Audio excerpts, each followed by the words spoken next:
Bonjour à tous, c'est Séverine, bienvenue sur Trouver la paix et la joie.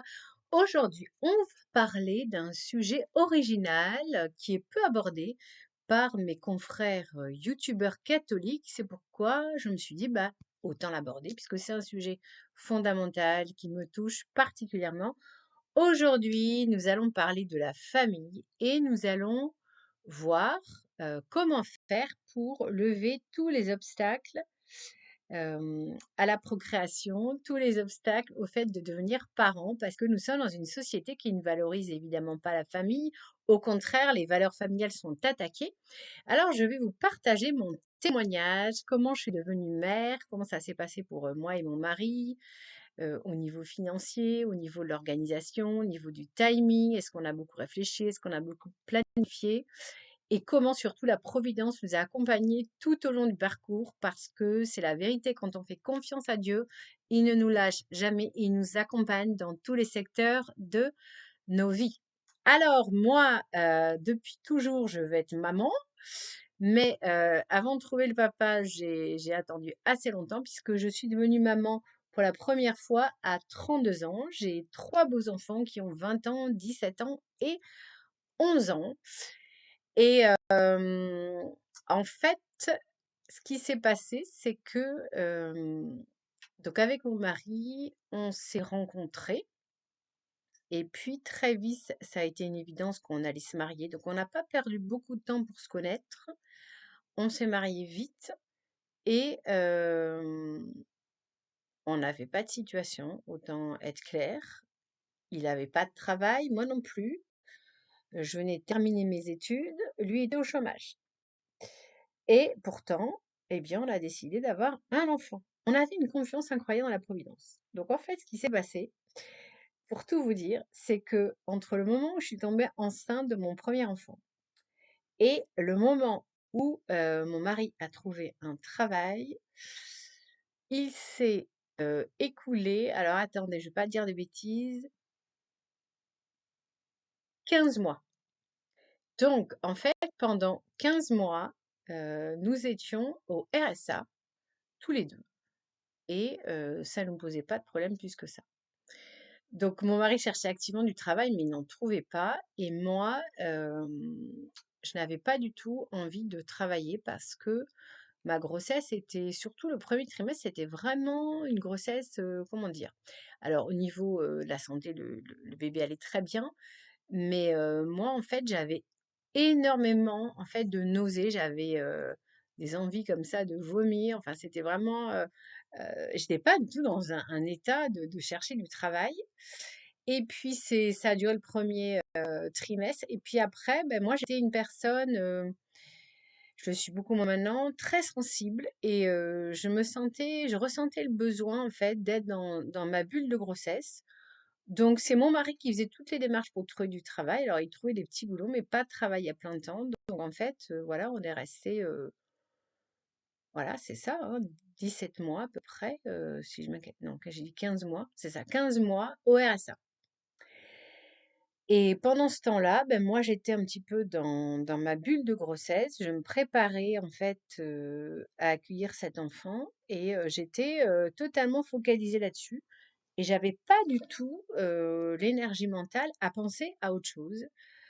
Et voilà, on habitait un petit appartement au dernier étage avec une chambre. Mais bon, on se plaignait pas, on avait un toit au-dessus de notre tête, on avait quoi manger. Bon, on on n'avait pas de voiture, mais on était, voilà, on était heureux. Enfin, on manquait pas de l'essentiel en fait. Et on s'est pas du tout posé des questions. En fait, on on n'a jamais flippé pour notre avenir. On était dans la confiance totale. Et en fait, c'est ça. Moi, je pense que quand on est dans la confiance totale, eh bien, Dieu nous laisse pas tomber. Parce que faut savoir que une famille, c'est une petite église. Donc, en fait, Dieu, voilà, la parole de Dieu dit croissez et multipliez. Donc, en fait, Dieu veut que nous nous marions, que nous ayons des enfants. Donc, il nous demande pas, en tout cas pour la majorité d'entre nous, il nous demande pas de rester célibataire ou d'être marié et d'attendre 10 ans avant d'avoir des enfants. Donc, vraiment, n'écoutez pas la société, n'écoutez pas l'esprit du monde qui va vous dire oui, il faut faire un plan, un planning, il faut qu'il y ait de l'argent, il faut qu'il y ait machin et tout. Suivez ce sentiment profond. Voilà, vous avez quelqu'un, vous êtes marié, et n'attendez pas, faites un enfant, et vous verrez que la Providence va vous accompagner. Et ce qui était super, c'est que quand notre fils est né, donc c'était en novembre 2024, 2004, donc mon mari, comme il était au chômage, eh ben, il avait énormément de temps libre pour en fait m'aider dans mes premiers pas de maman, parce que c'est vrai que je manquais beaucoup de confiance en moi. J'avais besoin d'avoir vraiment mon mari qui m'aide. Et lui, au contraire, il était très à l'aise, en fait, avec tous les soins à donner au nourrisson. Parce qu'en fait, lui, sa maman est sage-femme, donc il connaissait vraiment tout sur la grossesse, les accouchements, il savait tout. Et donc, en fait, quels étaient les soins à donner aux nourrissons. Donc, en fait, moi, j'avais eu un accouchement vraiment difficile. J'avais eu en fait, on m'avait déclenché et et j'avais pas le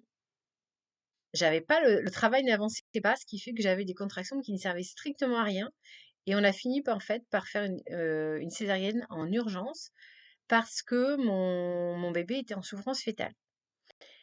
Donc j'étais vraiment j'ai perdu en plus beaucoup de sang parce qu'il se trouve que, l'obstétricienne m'a incisé beaucoup trop bas, et ça je le savais pas, et il y a un endroit précis pour faire l'incision de la césarienne, et du coup j'ai perdu énormément de sang.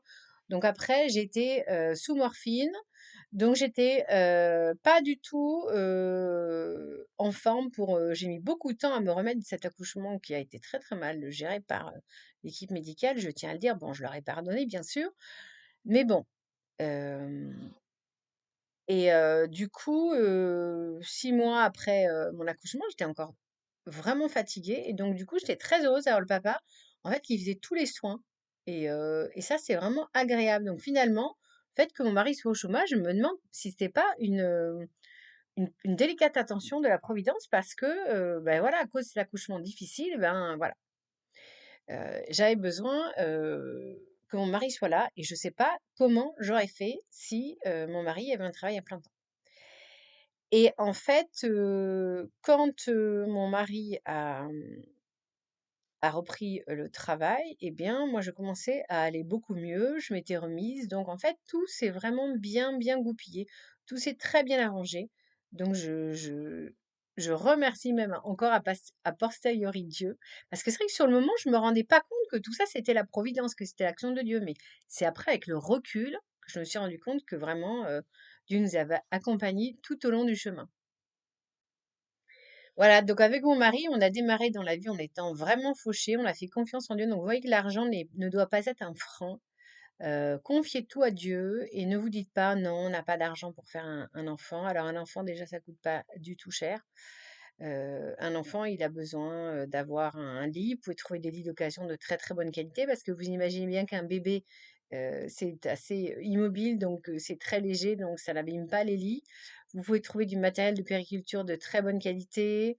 Vraiment, cherchez autour de vous, vous trouverez certainement, des cousins, des cousines, de la famille, des voisins, des amis qui seront contents de vous, donner, des affaires de nourrisson. Donc en fait, faut se sortir de cette idée, très matérialiste, qui disent qu'avoir un enfant coûte cher. Non, ça coûte pas cher, pas plus cher que ça.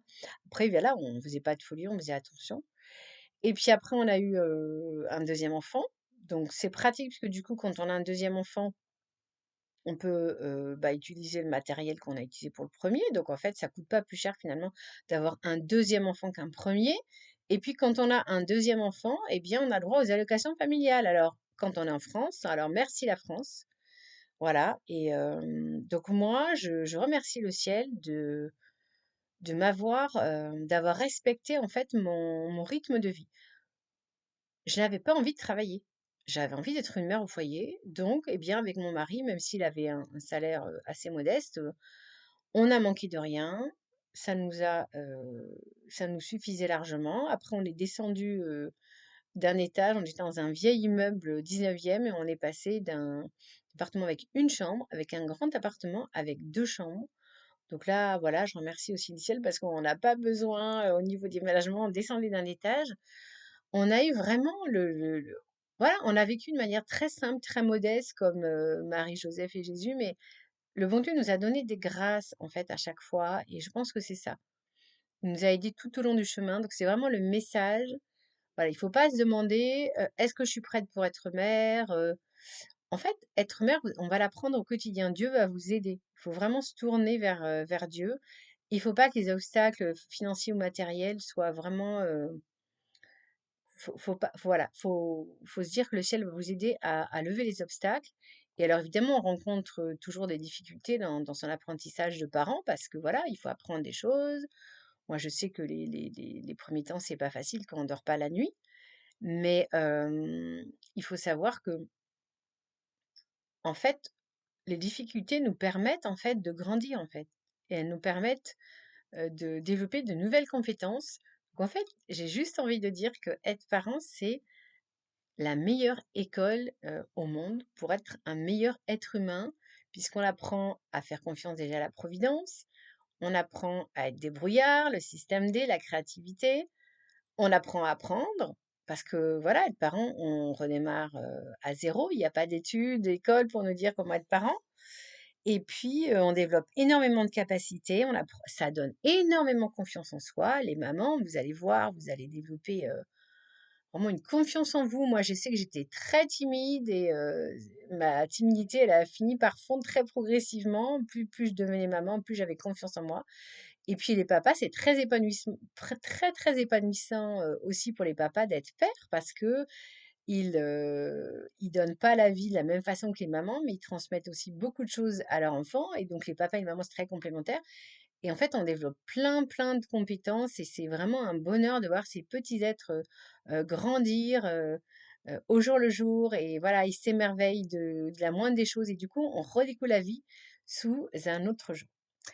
Voilà, c'est la fin de ce podcast. J'espère que si vous aviez envie d'être parent, ça vous aura donné envie de vous lancer, quelles que soient vos problématiques. Faites confiance à Dieu, il ne vous lâchera pas tout au long du chemin. Merci de liker et partager parce que j'ai vraiment envie de créer un minimum des naissances. C'est très ambitieux dans ce pays qui malheureusement, voilà, voit les naissances diminuer de plus en plus, voire même beaucoup de mamans qui renoncent à être mères, voilà, pour des tas de raisons. Je ne prononce pas un certain mot, hein, vous savez, vous aurez compris pourquoi un acronyme en 3 lettres, hein, une voyelle et 2 consonnes, parce que je n'ai pas envie d'avoir la propagande du gouvernement dessus. Voilà, enfin, sous mon podcast. Voilà, ne vous privez pas, les mamans, les papas, ne vous privez pas si vous avez envie d'être parents. Foncez, Dieu vous soutiendra. Soyez bénis, on se retrouve mercredi pour un nouveau podcast. À bientôt.